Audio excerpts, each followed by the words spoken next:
The massive Imperial starship hung in the darkness of space like a predator watching its prey. On its command bridge, Admiral Marcus stood with his hands clasped behind his back, his golden uniform gleaming under the soft blue lights. His eyes fixed on the small blue-green planet displayed on the main screen. "Another primitive world for the Empire's glory," he said, his voice carrying the weight of someone who had conquered hundreds of worlds before. The bridge crew worked quietly at their stations, having seen this scene play out many times before. Earth wasn't supposed to be special. It was just another dot on the Empire's star charts, another world to add to their 10,000-year-old civilization. The initial scans had shown a species that had barely reached their moon, still burning primitive chemical rockets to reach orbit. "Sir, we're receiving a transmission from the planet," reported Lieutenant Bay from her communication station. "They're responding to our arrival." Marcus raised an eyebrow. Most primitive species either panicked or launched useless attacks when they saw an Imperial ship. "Put it through," he ordered, expecting to hear desperate pleading or angry threats. Instead, a calm voice filled the bridge. "This is Earth's United Defense Council. We've detected your fleet's approach. We must warn you. Any hostile action against Earth will be met with consequences beyond your understanding. We suggest you retreat to your borders and open diplomatic channels instead." Laughter rippled through the bridge. Marcus himself allowed a small smile to cross his face. These humans had courage, he had to admit that. "This is Admiral Marcus of the Imperial First Fleet," he responded. "Your bravery is noted, but unnecessary. The Empire offers you a chance to surrender peacefully and join our civilization. Resist, and we will be forced to demonstrate our power." There was a pause before the human voice returned. "Admiral, we take no pleasure in violence. Look through your history. Humans are not like the other species you've encountered. We've spent our entire existence fighting ourselves, perfecting the art of war in ways you cannot imagine. This is not a threat, but a warning from one intelligent species to another. Turn back." Marcus shook his head. He had heard similar warnings before, from dozens of worlds. All of them now served the Empire faithfully. He turned to his tactical officer. "Show them our strength. Target one of their primitive satellites." A beam of energy lanced out from the Imperial ship, destroying an old communications satellite. It was a standard demonstration, meant to show the futility of resistance. The human response was immediate, but not what anyone expected. "Admiral Marcus," the voice returned, now carrying a note of resignation. "We just detected your weapon's energy signature. Thank you for the data. We gave you a chance to avoid this. Remember that." Marcus frowned. There was something different about these humans. Most species would be begging for mercy after a show of imperial power. These humans sounded almost disappointed. "Launch the preliminary invasion force," Marcus ordered. "Standard protocol. Target their military installations first." As the Imperial dropships began their descent toward Earth, Marcus's second-in-command, Captain Reed, approached him quietly. "Sir, something feels wrong." Their confidence, "It's not like other worlds we've conquered." Marcus waved away his concerns. "They have projectile weapons and primitive atomic bombs. Captain, we have energy shields and antimatter cannons. This will be over by dinner." But as he watched the first wave of dropships enter Earth's atmosphere, Marcus felt a slight chill run down his spine. The humans hadn't launched any interceptors. They hadn't fired any missiles. They were just waiting. The first dropship exploded without warning. Then another, and another. No energy signatures, no missile trails, nothing on their sensors at all. Just explosions. "Report," Marcus barked. "Unknown weapon type, sir," his tactical officer shouted. "We can't detect any energy emissions or projectiles. Our shields aren't registering any impacts before the ships are destroyed." The calm human voice returned one final time. "Admiral Marcus, we'll accept your surrender whenever you're ready. If not, well, we did try to warn you to run." For the first time in his 300-year career, Admiral Marcus felt true fear. What kind of species had they just challenged to war? All ships, battle formation Delta. Admiral Marcus ordered, his voice tight with anger. The loss of the dropships had been embarrassing, but the Empire had never lost a war in its 10,000-year history. He wouldn't be the first to fail. The Imperial fleet spread out across Earth's orbit, 500 warships moving into position like a giant net. Each ship was a kilometer long, covered in energy shields that could withstand direct hits from nuclear weapons. Their golden hulls gleamed in the sunlight, a sight that had made countless alien species surrender in terror. "Sir," Captain Reed said, studying his displays, "the humans are still not launching any ships. They're just sitting there." Marcus clenched his fists. The humans' calm was unsettling his crew. He needed to act fast. Launch all fighters. Begin the bombing runs. Let's see them ignore 12,000 attack craft. The Imperial fighters poured out of their carrier ships like angry wasps, their engines leaving trails of blue fire against the black of space. They dove toward Earth's atmosphere, ready to show these primitives the true meaning of fear. That's when the humans finally moved. Small objects began rising from Earth's surface. They were barely larger than a human, looking like simple metal cylinders. The Imperial crews actually laughed when they saw them on their screens. "Those are their defenders," someone snickered. "They're not even armed." The laughter died when the first cylinder passed straight through an Imperial fighter's shields like they didn't exist. It didn't explode or fire any weapons. It simply touched the fighter, and both objects vanished instantly. "What in the Emperor's name?" Marcus whispered, watching as more cylinders rose from Earth. They moved with impossible speed, ignoring all laws of physics that the Empire understood. Each one that touched an Imperial ship made it disappear without trace or debris. "Analysis," Marcus demanded.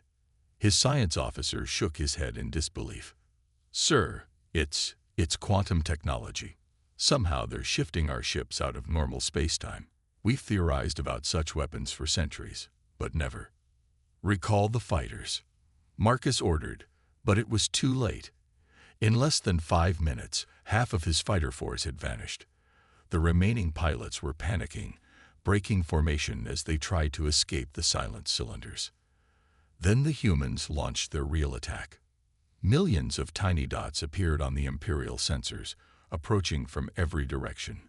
They were smaller than the cylinders, barely visible to the naked eye. "Sir, new weapons incoming," the tactical officer shouted. They're not following any course. They're changing direction without thrusters."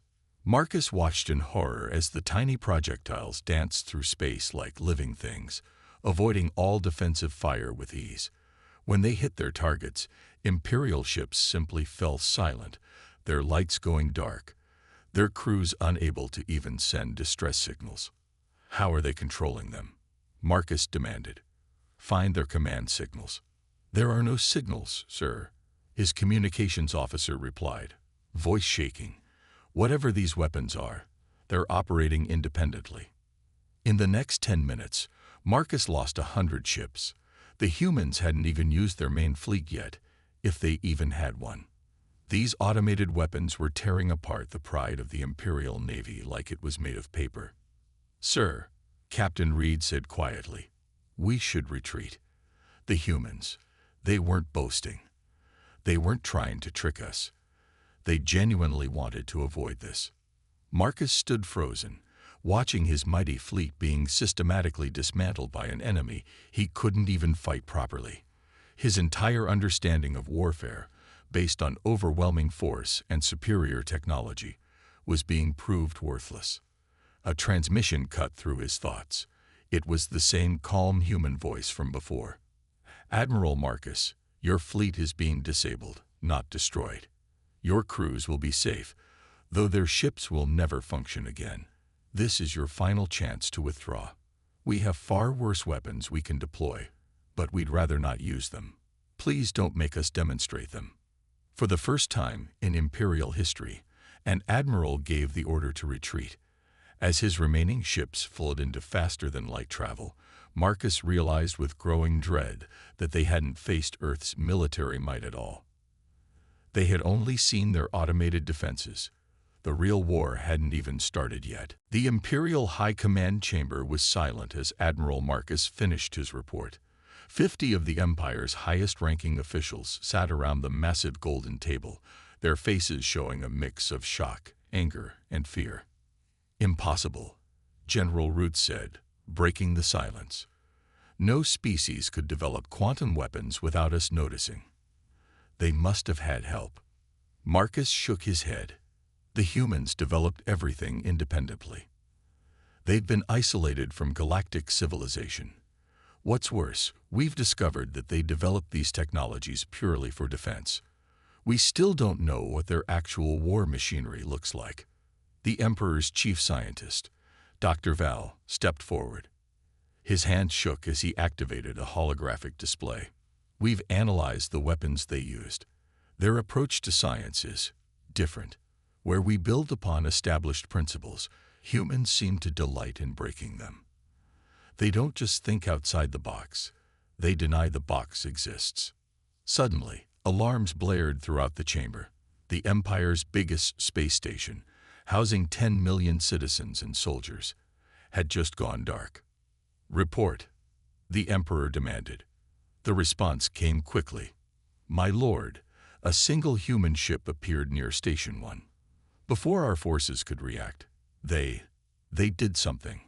All technology on the station just stopped working. No casualties, but nothing functions anymore. Not even simple mechanical devices." Marcus felt his blood run cold. The humans had struck at the heart of the Empire, demonstrating they could reach anywhere, anytime. Yet they still weren't killing anyone, just disabling technology. "We've intercepted a message from the human ship," the communication officer added. The calm voice that Marcus had come to dread filled the chamber. "This is Commander Thomas of Earth's Defense Force. Consider this a demonstration. We can shut down any technology we choose, anywhere in your empire. Your shields can't stop us because we simply ignore them. Your weapons can't hurt us because we control the laws of physics you rely on. One more aggressive move against Earth, and we will disable every piece of technology in your empire. Your civilization will collapse instantly. This is your final warning." The human ship vanished before anyone could respond, using a drive system that Imperial sensors couldn't even detect. Dr. Val collapsed into his chair. "It's not possible," he whispered. "Their understanding of physics, they're not just ahead of us. They're playing an entirely different game. Can we adapt our technology?" The Emperor asked. "Find a way to counter their weapons." "My lord," Marcus said quietly, "I don't think you understand. The humans didn't develop these weapons recently. They've had them for years, maybe decades. They kept them hidden, kept appearing primitive, because they didn't want to fight. Every time we scan their planet, we discover new layers of technology we didn't even know could exist." The Emperor's face darkened. "Are you suggesting we surrender to primitives?" "No, my lord. I'm suggesting we do what they've been asking since the beginning. Leave them alone and establish peaceful diplomatic relations. Because if we don't—" Marcus paused, gathering his courage. "If we don't, I believe they will disable our entire civilization. Not kill us, but send us back to a pre-industrial state. And from what I've seen of humans, they probably have weapons far worse than that, which they're choosing not to use." As if to emphasize his point, reports started flooding in from across the Empire. Human ships were appearing everywhere, demonstrating their power by temporarily disabling small pieces of technology, then disappearing before they could be tracked. The Empire, which had conquered thousands of worlds through superior technology and military might, faced a terrifying truth. They weren't the most advanced civilization anymore. Humans had surpassed them long ago, and had tried to avoid showing it until forced. In his private chambers later, Marcus watched recordings of Earth's surface. The humans were going about their daily lives, seemingly unconcerned about the galactic war they were effortlessly winning. He realized that humanity's greatest weapon wasn't their advanced technology. It was their restraint in using it. The real question was, how long would that restraint last? In the depths of space, an Imperial supply convoy moved slowly between the stars. 20 massive cargo ships carried food, weapons, and replacement parts to the Empire's frontline forces. 6 warships protected them, their crews tense but confident in their new anti-human defenses. They were wrong to be confident. A single human battleship emerged from nowhere, its dark hull absorbing all light. It was smaller than Imperial ships, but its design was unlike anything they'd seen before. No visible weapons, no standard engine ports, just smooth curves that hurt the eyes to look at. Enemy ship detected. The lead warship's captain shouted, "Activate the new shields." The Empire had spent enormous resources developing shields that they hoped would block human weapons. The supply convoy was the first to test them in actual combat. The human ship didn't fire any weapons. Instead, a voice transmitted to all ships simultaneously. "This is Commander Thomas. Your convoy is carrying weapons meant to kill humans. We can't allow that. Please evacuate your cargo ships." The Imperial captains had their orders. All 6 warships opened fire with their strongest weapons. Energy beams and plasma torpedoes streaked across space toward the human vessel. But the human ship wasn't there anymore. It was simultaneously in 6 different places, somehow existing in multiple points in space at once. Each copy engaged a different Imperial warship.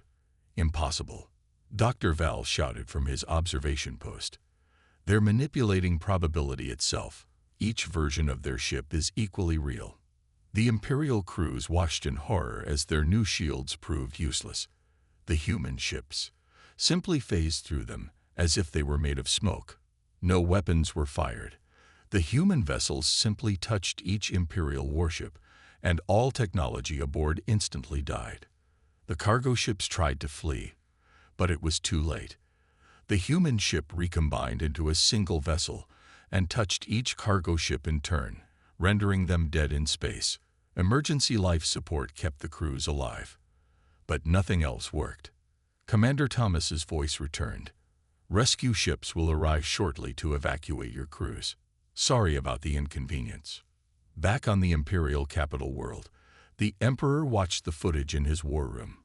His advisors stood silently, unable to explain what they'd just seen. "How?" the Emperor finally asked. "How are they so far ahead of us?" Dr. Val stepped forward, his face pale. "My lord, I've been studying human history. Their technological development was completely different from ours. While we built carefully on each discovery, they threw out the rule book.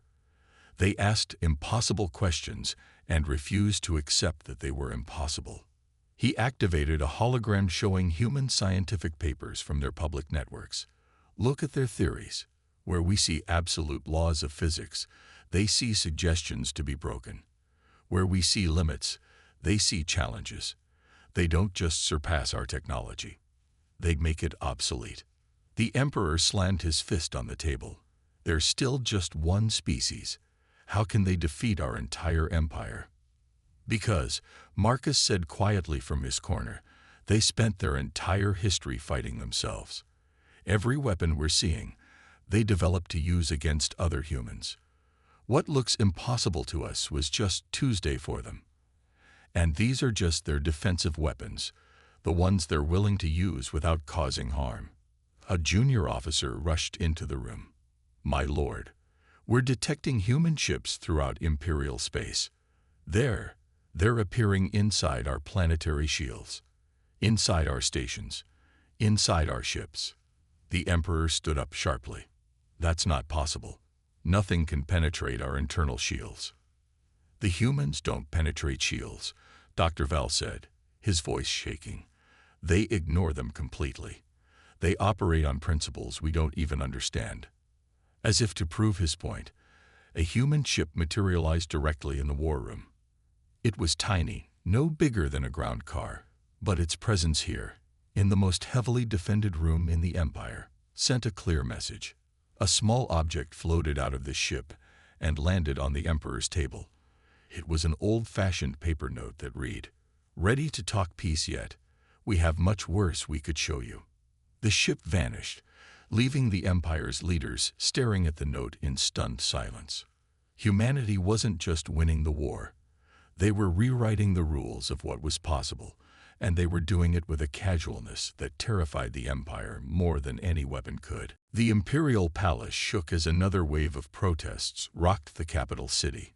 Millions of citizens had taken to the streets after learning about the failed war against humanity.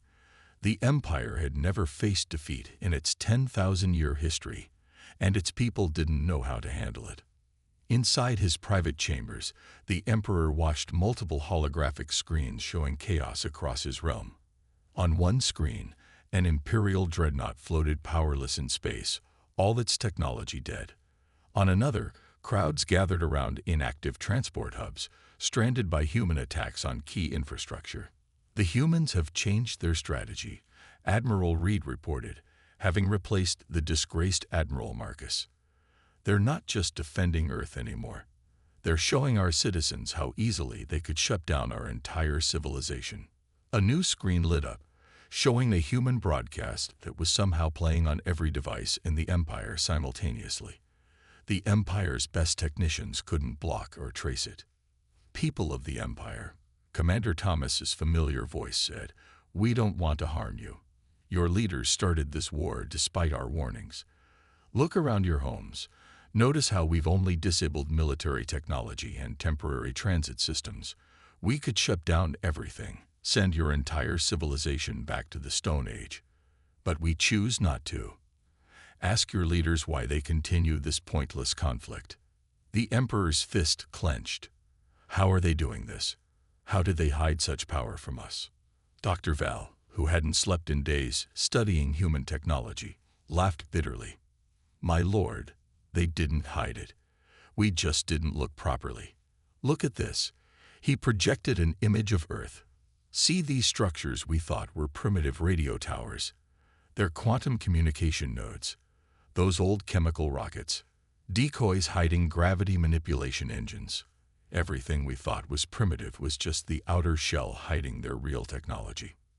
Surely we can adapt," the Emperor insisted. "Find a way to fight back." Before anyone could respond, human ships appeared in orbit around every Imperial world simultaneously. They were massive this time, each one larger than an Imperial capital ship. But unlike Imperial vessels, these ships weren't built for war. They were clearly research vessels, science ships. "What are they doing?" Reed whispered. The answer came from thousands of points across Imperial space. Hidden human colonies, established decades or even centuries ago, suddenly dropped their camouflage. Each one revealed technology far beyond anything the Empire possessed. "They were always here," Dr. Val said, his voice filled with awe. "Watching us, studying us, staying hidden until we forced their hand. Every time we thought we were expanding into new territory. We were actually moving into space they already controlled," Reed finished. "They let us build our empire, expand our borders, because we weren't threatening them. Until now." A new message played across the Empire's networks. "Your Emperor talks about adapting to fight us. Look around. Look at the research ships we've revealed, the hidden colonies. The technologies we've shown are just our defensive systems, the bare minimum we're willing to use. Do you really want to see our actual military capabilities?" The message hit home. Across the Empire, military crews began refusing orders to fight. Citizens demanded peace talks. The feared and mighty Imperial war machine was grinding to a halt in the face of an enemy so powerful that they didn't even need to fight. In the Imperial Palace, the Emperor watched his life's work crumbling. How? He asked nobody in particular. How did one species become so powerful? Because they're human, Dr. Val said simply. Everything we're seeing, their quantum technology, their reality manipulation, their casual disregard for what we thought were universal laws, it all comes from one simple fact. Humans never accepted limitations, where every other species, including us, built careful, stable civilizations, humans constantly pushed boundaries. They turned their deadliest weapons into research tools. They transformed their wars into scientific experiments. A small human ship appeared in the palace courtyard, floating peacefully. Its message was clear: nowhere in the empire was safe from human reach. The emperor, last ruler of the greatest civilization in known space, finally understood. His empire hadn't lost a war. They had stumbled into a nursery and attacked a sleeping giant. 3 weeks had passed since humans revealed their hidden colonies, and the empire was falling apart. Not through violence or conquest, but through something far more dangerous: hope. On the prison planet of Nexus, thousands of enslaved alien species watched as human ships appeared in the sky. The Empire's automated security systems, their guards, and their weapons all went dead simultaneously. The prison doors simply opened. "You're free," Commander Thomas's voice echoed across the planet. "Transport ships will arrive shortly. Those who wish to return to their homeworlds may do so. Those who wish to claim this planet as their new home may stay. The choice is yours." Similar scenes played out across hundreds of Imperial worlds. Every prison, every slave camp, every forced labor facility, all were being systematically shut down. The Empire could only watch helplessly. In his war room, the Emperor received reports of system after system declaring independence. "How many have we lost?" he asked, his voice tired. Admiral Reed checked his datapad. 30 major systems in the last hour alone. The outer regions are completely beyond our control. Our own military ships are refusing to fire on civilian transports. Some are even helping the evacuations. "And the humans?" the Emperor asked. "They're teaching, my lord." Dr. Val pointed to several screens. They showed human scientists freely sharing their technology with former Imperial subjects. Not their weapons or military capabilities, but medical technology, food production systems, and educational tools. They're not just freeing our slaves, Reed realized. They're showing them how to build their own civilizations. A new alert flashed on the main screen. The Empire's greatest shipyard, capable of producing 1,000 warships a day, had just declared itself an independent nation. Its workers had used human technology to seize control of the automated systems. "My lord," Dr. Val said carefully, "I think I finally understand human strategy. They're not trying to destroy us. They're showing our own people that a different way is possible." As if confirming his words, another human broadcast began playing throughout the Empire. But this time, it showed something new. Earth itself. Not the carefully hidden military installations or advanced technology, but ordinary human life. Children played in parks while gravity-defying vehicles passed silently overhead. People of different colors and beliefs worked together in research labs where the impossible happened daily. Streets were clean, people were well-fed, and everyone had access to technology that the Empire's richest citizens could only dream of. "This is what we try to protect," Commander Thomas's voice explained. "Not just our technology or our military power, but our way of life. We believe in freedom, in endless possibilities, in the right of every species to choose their own path. Your empire believes in control, in limitations, in forcing everyone to follow one way of life." The broadcast showed more images, human colonies where hundreds of alien species lived and worked together as equals, research stations where scientists freely shared knowledge, and defense platforms that protected everyone without demanding their submission. In the war room, a junior officer rushed in with news that made the Emperor sink into his chair. His own palace guard had laid down their weapons. They were actively helping humans evacuate political prisoners from the palace dungeons. "It's over," Reed said quietly. "We never had a chance, did we? Even our own people prefer their way of life to ours." The Emperor watched as his empire crumbled, not through military defeat, but through the simple act of humans showing people a better way to live. His mighty warships still floated in space, his weapons still existed, but his power was gone. Because against the power of hope, even the strongest empire was helpless. "Send the message," he finally said, his voice breaking. "Tell the humans. Tell them we're ready to discuss their terms." As his officers rushed to comply, the Emperor looked at the images of Earth still playing on his screens. He had wanted to conquer humanity. Instead, humanity had freed his people from him, and they were thanking the humans for it. The greatest empire in history hadn't been defeated by weapons. It had been transformed by ideas. 1 month after the Emperor's surrender, the peace conference began. The chosen location surprised everyone. A simple classroom on Earth, not a grand palace or military base. Representatives from the Empire sat on one side, while human delegates sat on the other. Through windows, they could see ordinary Earth life continuing, as if nothing extraordinary was happening. Commander Thomas sat at the center of the human delegation, his casual clothing a stark contrast to the Imperial representatives' formal uniforms. The Emperor himself sat opposite him, looking strange without his usual golden robes and crown. "Before we begin," Thomas said, "we'd like to show you something." He pressed a button, and the classroom walls became transparent, revealing the true Earth that had been hidden all along. The Imperial delegation gasped. The simple buildings outside were just projections. The real Earth was something from beyond their imagination. Massive structures floated in the sky, their purpose incomprehensible. Cities extended underground and underwater, filled with technology that seemed to ignore physics itself. And everywhere, humans went about their lives using devices that made the Empire's best technology look like children's toys. "This is the real Earth," Thomas explained. "What you tried to conquer was just our public face. We maintain it to avoid scaring visitors. Everything you've seen us do in this war, the quantum weapons, the reality manipulation, the technology disruption, those were just our basic defense systems, our equivalent of guard dogs."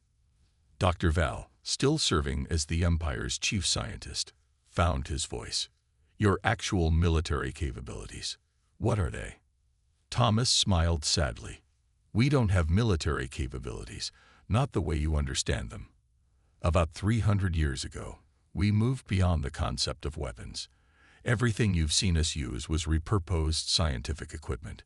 We didn't want to show you our real technologies because we were afraid they would drive you mad. Your minds aren't ready to comprehend them." The Emperor looked down at his hands. "Why? Why show us mercy when you could have destroyed us instantly?"